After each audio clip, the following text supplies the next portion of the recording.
Olá, segundo ano, tudo bem com vocês? Bom dia, espero que estejam ótimos. Aqui quem está falando é Daiane, professora Daiane.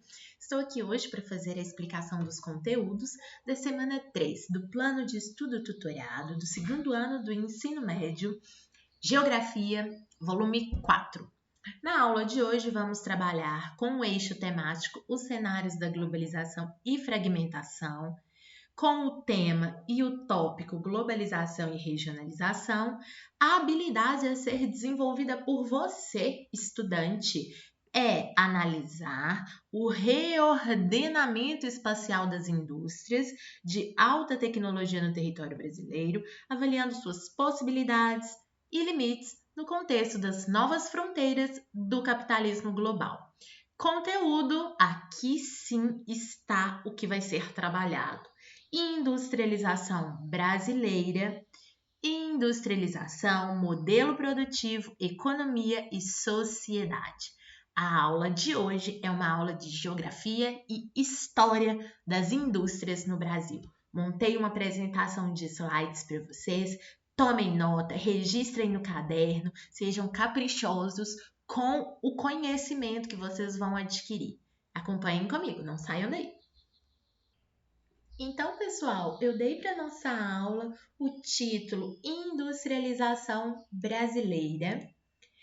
A primeira coisa importante que eu diria para vocês é, estudantes, tenham clareza das características da industrialização brasileira.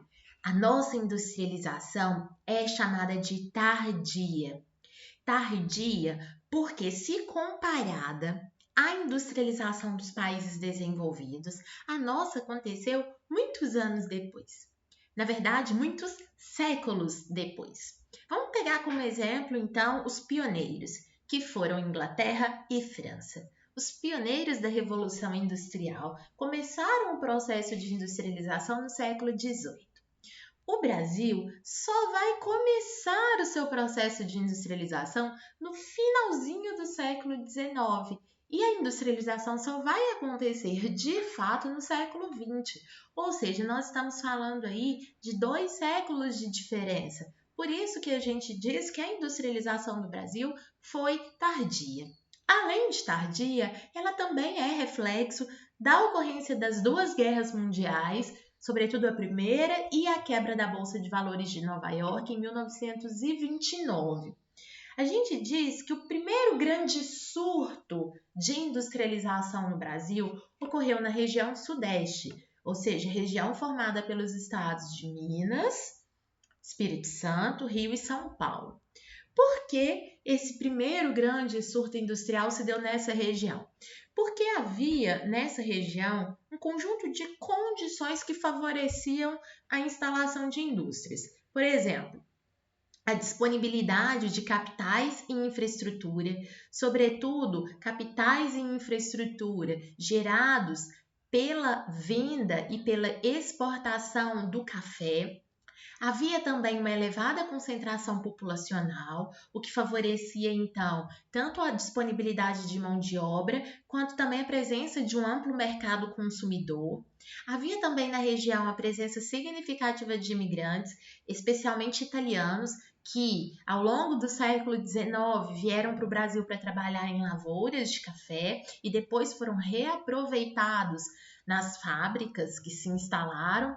E também é importante lembrar que nesse contexto do primeiro surto industrial, do grande surto, havia a questão de que o Rio de Janeiro era então capital do Brasil e, portanto, o Sudeste tinha em sua localização o centro político nacional, que era a capital, Rio de Janeiro, naquele contexto, e também havia uma disponibilidade de matéria-prima por conta dos recursos minerais abundantes, sobretudo na região do quadrilátero ferrífero de Minas Gerais.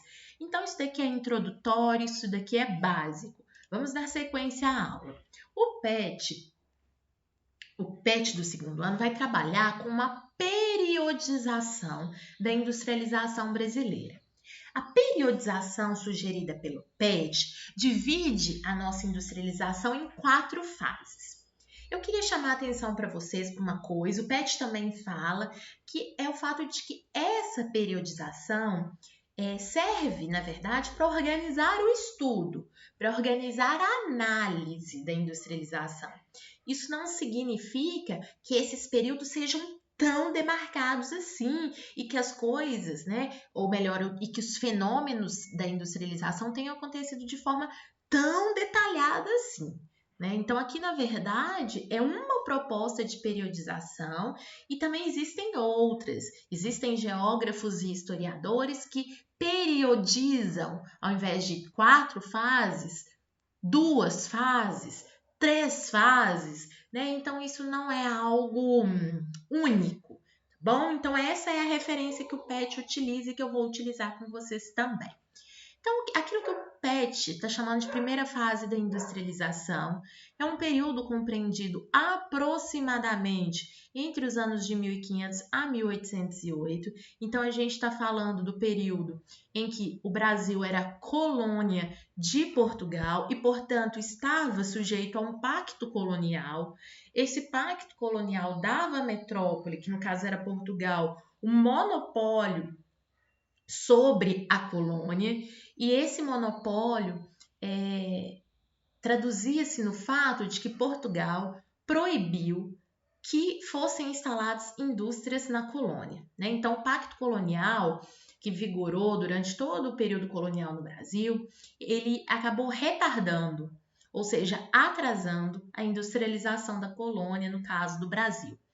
Então, como não havia ou como não foi permitido a instalação de manufaturas, a produção feita na colônia era basicamente artesanal, com a utilização de engenhos, sobretudo nas fazendas de cana-de-açúcar.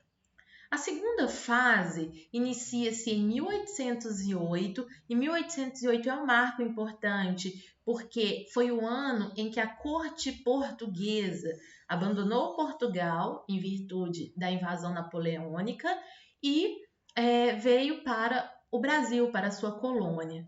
Essa segunda fase vai, então, da chegada da corte portuguesa ao Brasil em 1808 até 1930.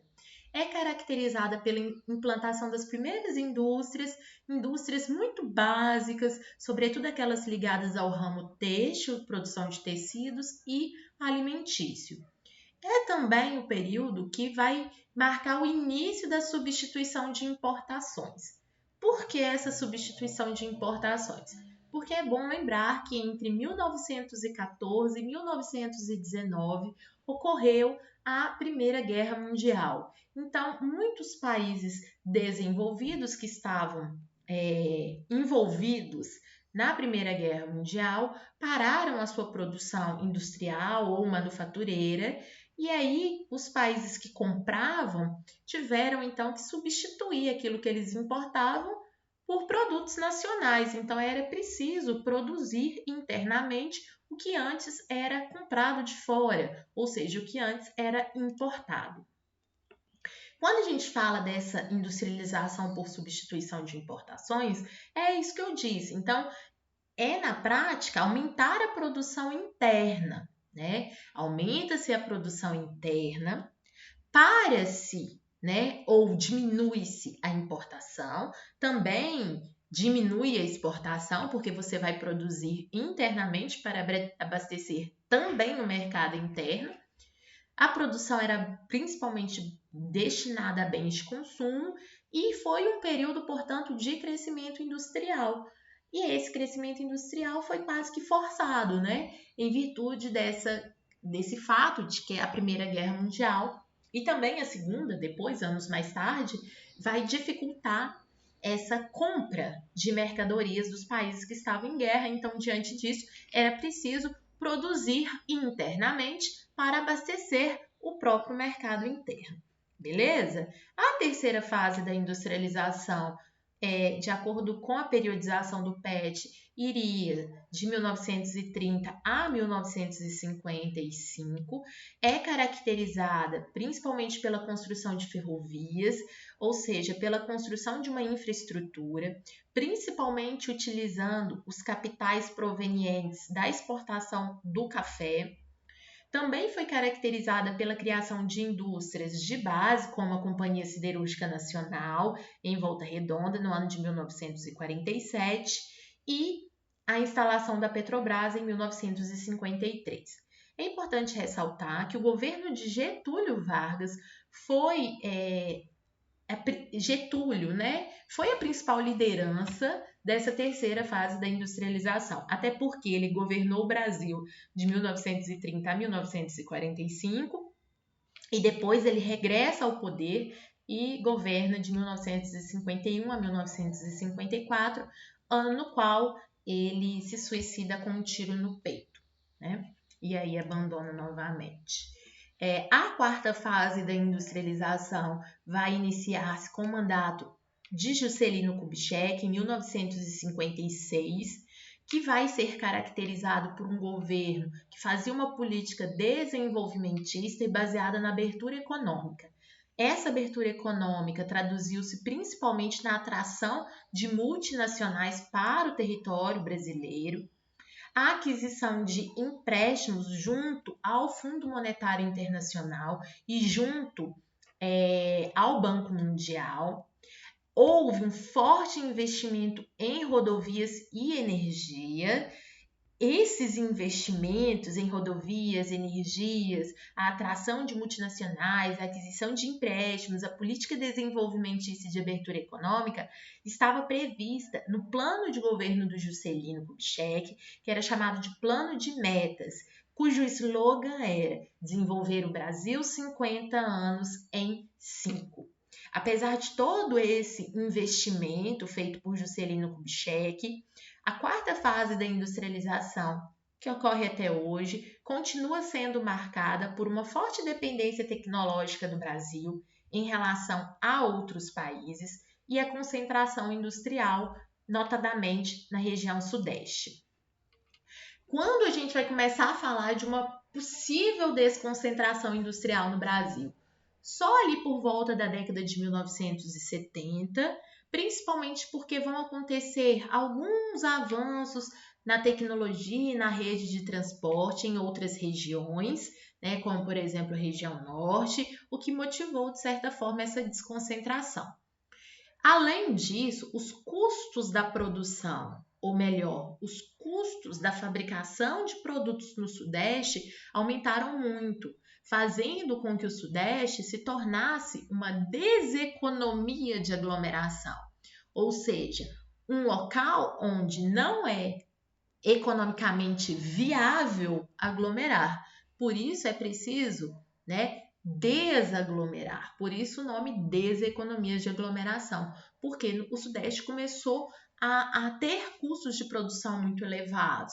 Como que eu percebo isso? Por exemplo, o encarecimento da força de trabalho, o elevado valor dos imóveis, do terreno, as taxas de impostos mais altas, dificuldades para escoar a produção, como por exemplo, congestionamentos.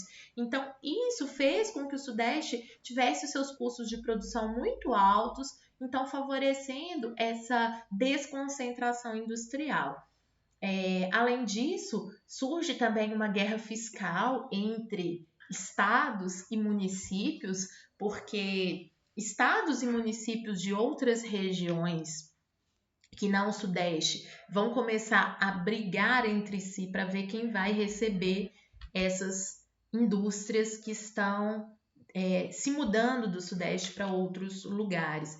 Né? Aí muitos estados, muitos municípios vão começar a oferecer vantagens para essas indústrias, como, por exemplo, isenção fiscal, doação de terrenos, né? Então, um conjunto de fatores que vão favorecer a instalação dessa indústria em outro lugar. Só que aí um começa a brigar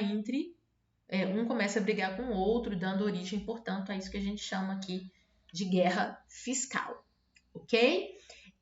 Para terminar a aula de hoje, apesar desse movimento de desconcentração industrial ter começado aí na década de 1970, ainda hoje, ou seja, a gente está falando de 50 anos depois, 2020, a maior parte das indústrias continuam localizadas na região sudeste, especialmente no estado de São Paulo. Então, mesmo tendo acontecido essa desconcentração, ainda há uma concentração industrial no Brasil, ok?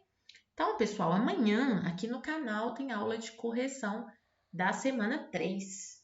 Não deixa de aparecer aqui não, tá? Beijão, tchau!